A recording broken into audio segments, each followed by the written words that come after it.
سر کب تک یہ پبلک کے لیے ہم اس کو جو ہے وہ ٹیسٹنگ کے لیے شروع کر دیں گے، اور کیا ابھی تک ایک گاڑی ہے یا پورے پنجاب میں اکٹھا لانچ کیا جائے گا؟ پروٹوٹائپ ورژن تو اس وقت اویلیبل ہے، اس کی ٹیسٹنگ ہو رہی ہے، اس میں امپروومنٹس کر رہے ہیں، اور ایٹ دا مومنٹ وہ اویلیبل ہے اس چیز کے لیے. لیکن چونکہ ہم یہ چاہ رہے ہیں، میں نے پہلے بھی ذکر کیا کہ یہ بڑی رف اینڈ ٹف کنڈیشنز میں چلے گی. یہ راجن پور، رحیم یار خان، اٹک، لودھراں، لاہور، ہر جگہ مختلف چیلنجز ہوں گے. کہیں پہ کنیکٹیوٹی کا مسئلہ ہوگا، کہیں پہ والیوم آف کینڈیڈیٹس کا مسئلہ ہوگا، کہیں پہ ایک گاڑی پہ دن میں 100 لوگ ٹیسٹ دیں گے، اور کہیں پہ دور افتادہ علاقوں میں ٹیسٹ دیا جائے گا. تو ان تمام کنڈیشنز میں ہم گاڑی کو ٹیسٹ کرنا چاہ رہے ہیں، وائبل بنانا چاہ رہے ہیں. جیسے میں نے پہلے بھی شیئر کیا کہ جی ہم چاہ رہے ہیں کہ یہ ایفیشنسی کا بھی ایک ایلیمنٹ ہو. لوگ ہمارے پاس باقاعدہ ایک اپوائنٹمنٹ لے کے آئیں، اور ان کو ایگزیکٹلی پتہ ہو کہ اگر 10:10 پہ ہمارے پاس آئیں گے تو 10:25 پہ وہ اپنا ٹیسٹ کا سارا پروٹوکول مکمل کر کے واپس چلے جائیں گے. تو یہ ہم ایک سرٹینٹی کا ایلیمنٹ ڈالنے کے لیے اس کو مختلف قسم کے انوائرمنٹ میں ٹیسٹ کر رہے ہیں.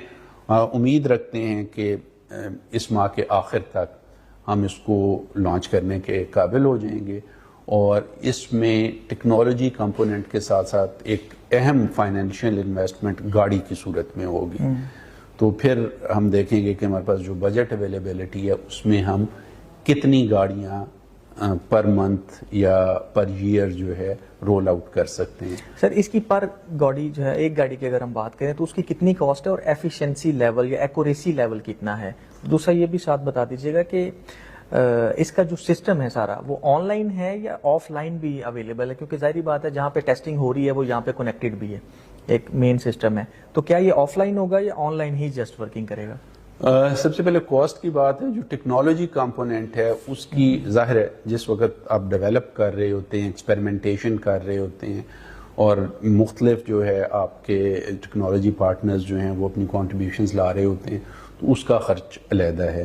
لیکن جب یہ فائنل پروڈکٹ تیار ہو کے گاڑیوں میں انسٹال ہوگی تو اس کی جو کاسٹ ہے وہ بہت نامنل ہے. گاڑی کی پرائس کا شاید 1/50 بھی نہ ہو. سو اٹ از افورڈیبل، اور اس میں ٹیکنالوجی کی وجہ سے کوئی ایڈیشنل اخراجات نہیں ہوں گے. دوسری چیز آپ نے پوچھی کہ اس کی کنیکٹیوٹی کا کیا میڈیم ہے. تو اس میں جو ساری پروسیسنگ ہے وہ آن بورڈ ہوگی. سو اگر آف لائن بھی گاڑی چل رہی ہے تو اس سے کوئی حرج نہیں ہوگا. اور ہمارا جو ڈیلمس ہے، ڈرائیونگ لائسنس مینجمنٹ سسٹم، وہ آلریڈی آٹومیٹڈ ہے، یہ اس کے ساتھ کنیکٹڈ ہوگی. اور جو ہمیں بینڈ وڈتھ یا کنیکٹیوٹی ہے اس کی ریکوائرمنٹس منیمم ہوں گی، سو دیٹ کہ یہ کسی بھی جگہ پہ کسی بھی قسم کی کنیکٹیوٹی کنڈیشنز میں اپنا ریگولر کام کر سکے. سر ایک ہم نے آرٹیفیشل ٹریفک مینجمنٹ سسٹم بھی لانچ کیا تھا، وہ کس حد تک کامیاب ہو پایا ہے؟ اور دوسرا جو روڈ ایکسیڈنٹس ہیں اس کی وجوہات جو ہیں اس کو کم کرنے کے لیے اور روڈ ایکسیڈنٹس کم کرنے کے لیے کیا آگے آرٹیفیشل انٹیلیجنس کی مدد لی جا رہی ہے؟ جو ٹریفک مینجمنٹ ہے وہ بہت سارے بہت اہم کمپوننٹ سے مل کے بنتا ہے. ڈرائیونگ لائسنس اس کا ایک حصہ ہے، ایکسیڈنٹ مینجمنٹ اس کا دوسرا حصہ ہے، جو روڈ ڈیزائن ہے اس کا تیسرا حصہ ہے، اوور آل ٹریفک پلاننگ چوتھا حصہ ہے. کہ فار انسٹنس اگر آپ کے لوگ گاڑی چلانا سیکھے بھی ہوئے ہیں اور اس کے بعد وہ جو ہے آپ کے جو سگنلز ہیں اور آپ کے under passes and by passes جو ہیں وہ بھی پراپر طریقے کے ساتھ لے آؤٹ ہوئے ہیں، اس کے باوجود اگر نمبر آف وہیکلز جو ہیں ایک خاص تعداد سے زیادہ بڑھتی ہیں اور کہیں ٹریفک کنجیشن پیدا ہوتا ہے، تو ویدر آپ کے پاس پلان ہے کہ ان گاڑیوں کو جو کہ اسٹریم میں آ رہی ہیں کس طرح ڈائیورٹ کر کے رش والے ایریے کو آئسولیٹ کرنا ہے. سو یہ ساری کی ساری چیزیں جو ہیں آپس میں کنیکٹڈ بھی ہیں، انٹرلنک بھی ہیں، لیکن مائکرو لیول پہ ان کی انڈیپینڈنٹ پلاننگ کی بھی ضرورت ہوتی ہے. تو جو انٹیلیجنٹ ٹریفک مینجمنٹ سسٹم ان سارے کمپوننٹ سے مل کے بنتا ہے.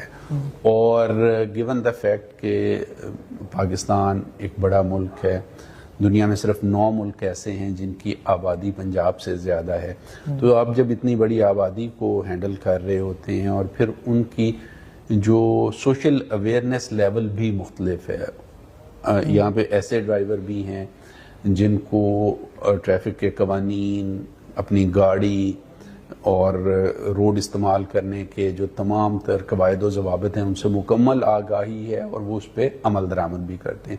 اور یہاں پہ کافی بڑا طبقہ ایسا بھی ہے جو نہ صرف ان سارے قواعد و ضوابط سے آشنا نہیں ہیں بلکہ ان کا روڈ کے بارے میں خیال جو ہے یا ان کی اپروچ ٹورڈز روڈ اسی طرح ہے کہ اگر کہیں پہ کوئی فروٹ کا ٹھیلا لگا ہے تو وہاں پہ بریک لگا کے سڑک پہ بیٹھے بیٹھے خرید و فروخت شروع کر دی, اور اس چیز کا ان کے ذہن میں خیال نہیں آتا کہ میری اس حرکت کی وجہ سے ٹریفک کی روانی پہ کیا اثر. تو جب آپ اتنی ڈائیورس پاپولیشن کو مینج کرنے کی کوشش کر رہے ہیں سڑک کے اوپر, جہاں پہ آپ کے پاس ایک لمیٹڈ سپیڈ ہے اور لمیٹڈ سپیس ہے, تو وہاں پہ پھر آپ کو زیادہ سے زیادہ انوویٹو ہونا پڑتا ہے. بالکل. اور یہ ایک ایوولوشنری پروسیس ہے.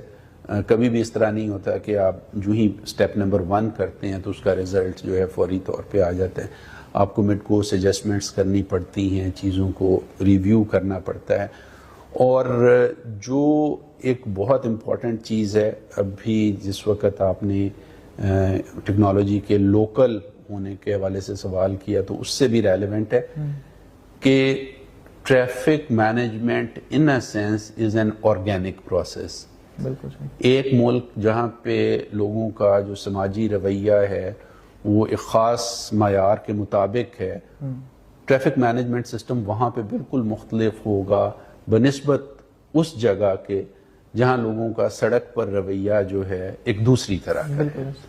سو اس لیے یہ سمجھنا کہ جی تھوڑا سا مشکل ہے جو اکوپمنٹ یا جو ڈیوائسز یا جو سگنلز جو ہیں فار ایگزامپل فرانس میں یا فن لینڈ میں لگانے کے بعد ٹریفک رواں دواں ہو جاتی ہے, وہی قصور میں یا شیخوپورہ میں یا گجرانوالہ میں لگانے کے بعد بھی ٹریفک بہتر ہو جائے گی, تو یہ شاید اتنا درست نہ ہو.